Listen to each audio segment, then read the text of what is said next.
கத்துக்குட்டியான ஒருவர் mister prime minister என்று அழைக்கிறார். திரு நரேந்திரபாய் தாமோதர் மோடிஜி அவர்களே, நீங்கள் கொடைநாட்டிலே தெருவிலே நின்று கொண்டிருக்கும் போது மிஸ் ஜெயலலிதா ஜெயராம் என்று சொல்லிருப்பீங்களா? சிங்கம் வேட்டைக்கு போவானா? வேட்டைக்கு மட்டும் தான் சிங்கம் வீட்டை விட்டு வெளியே வருமா, மற்ற நேரத்தில் சாப்பிட்டு போய் தூங்கிடுவான். அந்த மாதிரி சிங்கமா இருக்கக்கூடாது.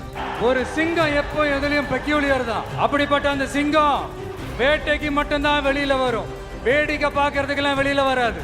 அங்க வந்து நமது முதலமைச்சர் அவர்களை அவர் வந்து மாமா அங்கிள் கூப்பிடுவார். Stalin uncle, what uncle is very wrong uncle. You cannot call the honorable prime minister by his name. You cannot call the chief minister of our state by his name. நீங்க அந்த மனிதனுக்கு மரியாதை கொடுக்கிறீர்களோ இல்லையோ, அந்த பதவிக்கு மரியாதை கொடுத்தாக வேண்டும்.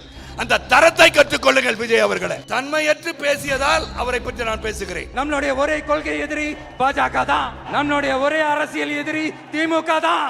அண்மையில் கத்துக்குட்டியான ஒருவர் மிஸ்டர் பிரைம் மினிஸ்டர் என்று அழைக்கிறார். மிஸ்டர் பிரைம் மினிஸ்டர் என்று அழைப்பதிலும் தவறில்லை. நீங்கள் கொடைநாட்டிலே தெருவிலே நின்று கொண்டிருக்கும் போது மிஸ் ஜெயலலிதா ஜெயராம் என்று சொல்லியிருப்பீங்களா? என்ன தவறுன்னு கேட்குறீங்க? இன்னைக்கு சொல்லி பாருங்க. புரட்சித்திரை அம்மாவை பார்த்து அவர்களை பற்றி நீங்கள் சுட்டிக்காட்ட வேண்டும் என்று சொன்னால் மிஸ் ஜெயலலிதா ஜெயராம் என்று சொல்லி பாருங்கள். சொல்லி பாருங்களேன். சிங்கம் வேட்டைக்கு மட்டும் போமா, வந்து தூங்கிடுமா? சிங்கம் வேட்டைக்கு போவானா? வேட்டைக்கு மட்டும் தான் சிங்கம் வீட்டை விட்டு வெளியே வருமா, மற்ற நேரத்தில் சாப்பிட்டு போய் தூங்கிடுவான். அந்த மாதிரி சிங்கமாக இருக்கக்கூடாது. சிங்கம்னா வந்து சிங்கமாக இருக்கணும், தூங்குகின்ற சிங்கமாக இருக்கக்கூடாது.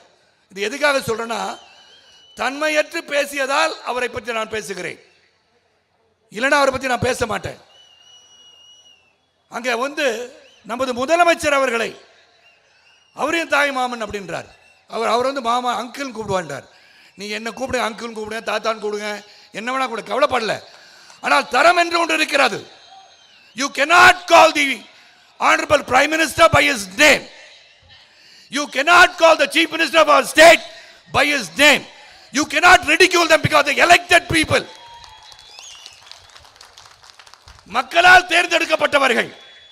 நீங்க அந்த மனிதனுக்கு மரியாதை கொடுக்கிறீர்களோ இல்லையோ, அந்த பதவிக்கு மரியாதை கொடுத்தாக வேண்டும். அந்த தரத்தை கற்றுக்கொள்ளுங்கள் விஜய் அவர்களே. நீங்க கமெண்ட்ஸ் போடுங்க. நீங்க சூப்பர் ஸ்டார் சொன்னீங்க அப்படின்னும் போது பாராட்டினீங்க, அதே சமயத்தில் நல்ல கருத்தை சொல்லும் போது ஏன் ஏற்றுக்கொள்ள மாட்டேன் என்கிறீர்கள். நீங்க தைரியம் தான் என்கிட்ட வந்து பேசி பாருங்க. என் மனைவியும் மக்களையும் பற்றி கமெண்ட் போடுறதுனால நீங்க ஒன்றும் சாதிக்க போறது இல்லை. இதையெல்லாம் கண்டு பயந்தவன் நான் அல்ல. ஏற்கனவே ஒருத்தர் ட்வீட் போட்டிருந்தீங்க லாங் பேக், உங்க தலையை எடுத்துருவோம் நாங்க. நான் சொன்னேன், ஐயா எடுக்கிறதா எடுத்துறீங்க, நம்பர் 2 கல்யாண நகர் கொட்டி வாங்க தான் வீடு, அங்கே வந்து எடுங்க. ஏன்னா ரோட்டில் எடுத்துறீங்க, தலை வேற துண்டா போய் கிடக்கும், வீட்டுக்கு வாங்க. என்ன இது சாதாரணவன் கிடையாது.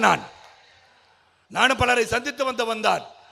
கல்லூரியில் படிச்சிருக்கேன், கல்லூரியில் ரவுடிசத்தை பார்த்துருக்கேன், எல்லாம் பார்த்துருக்கேன். ஆனால் தரம் இருக்க வேண்டும், நியாயம் இருக்க வேண்டும், தர்மம் இருக்க வேண்டும், உண்மை இருக்க வேண்டும். We are all popular people. When we speak, we should speak the truth.